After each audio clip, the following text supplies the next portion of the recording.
Hey lovelies, it's Alexa with Blue Woods Design and Mixed Media Art School, and today's Monday prompt project is mythical or fairy tale. So this week we challenge you to make something mythical or fairy-like or from a fairy tale you love. I decided to go a little bit more the mythical route, and I created this Fawn Fairy Girl. And I did actually take a picture of my sketch for you guys, so I'm going to upload that as a free printable, so you guys could print out this girl and paint her however you would like, and we could have all kinds of little gorgeous girls. I am using watercolor today. I just felt like I could get some fun effects with that, and so I grabbed my watercolors and some brushes, and here we go. I am just using my Arteza watercolors. Nothing super fancy, and they work great. So I know sometimes people are intimidated because they think they have to have a specific tool or a specific brand of paints. I'm telling you, if you are just starting out, give it a go. Yes, some of those really high-end brands, I mean, you can't beat them. They're like butter. They're amazing. But I use these on my normal everyday basis. So what I did to start was I wet my page so that I was dropping in my paint, my watercolor, onto wet surface. So what that does is it helps it spread around and work and cover really well. And then I dried it after that first layer, and now I'm starting to put in some more of the shadows and things like that. And I am doing so with a dry piece of paper. So I'm putting wet onto dry here.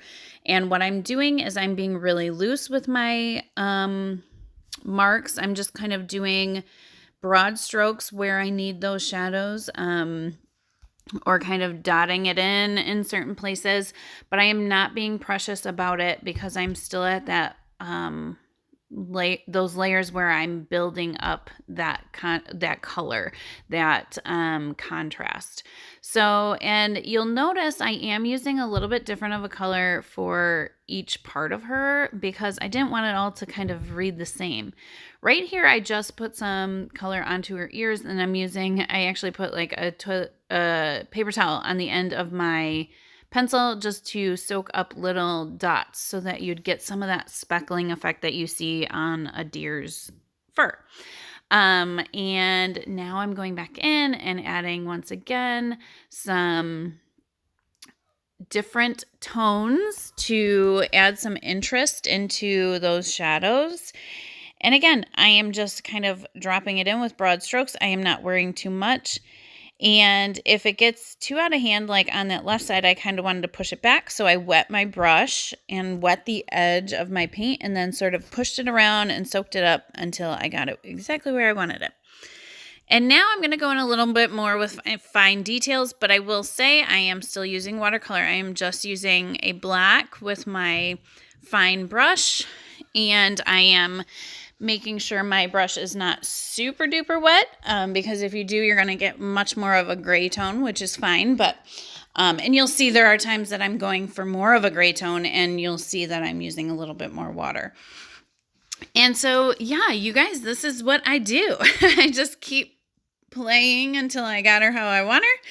And that's about it. So I'm going to let you hang out and watch, and I hope you'll play along and either create something from your favorite fairy tale or a fairy tale landscape or a character or mythical. Go on and put your favorite Greek myth in there, or put in your favorite mythical creature character, whatever it might be.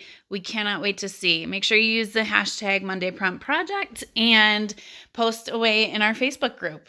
We also have another artist inspiring you this week, and that is Melina. She is one of our resident artists, and I will link her project below. She does the cutest little like mushroom fairyland ever. So lots of fun different inspirations for you this week, and I can't wait to see what you guys make. All right, thanks guys. See you next week.